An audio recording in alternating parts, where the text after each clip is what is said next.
Assalamu алейкум, урматтуу YouTube көрүүчүлөрү. Сиздер менен кайрадан коркунучтуу окуялар каналы. Бүгүн биз сиздер менен кайрадан коркунучтуу болгон окуяга күбө болобуз. Андыктан эшик терезелерди бекемдеп жаап, экранга жакшылап жайлашып алган болсоңуздар, биз баштадык. Түнкү конок 1-серия. Бекзат чоң шаардан алыс жайгашкан айылдагы досу Жанатка конокко барат. Айылды карталардан табуу кыйынга турат. Анткени ал жер шаарга жакын эмес эле.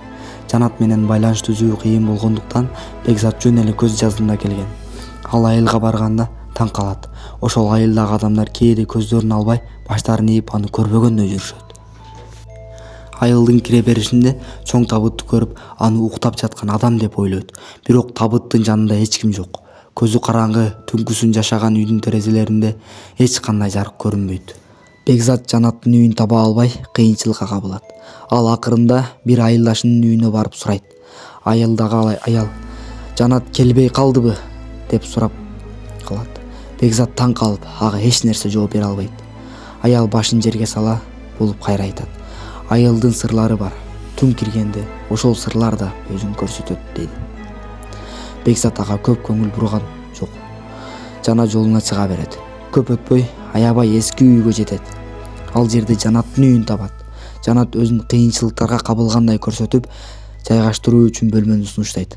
Бекзат жумшак көңүл менен ага ыраазы болот.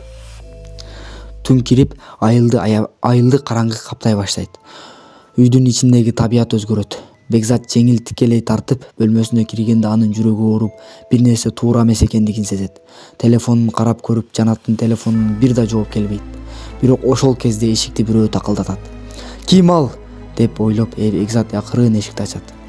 Тышта эч ким жок. Жайлап кайра бөлмөгө кирип, эшигин жапканда көтөрүлүп келген көк жамгырдын үнү угулат. Бекзат калтырап эшиктин бекиткени менен жанында бир коркунучтуу үн чыга баштайт.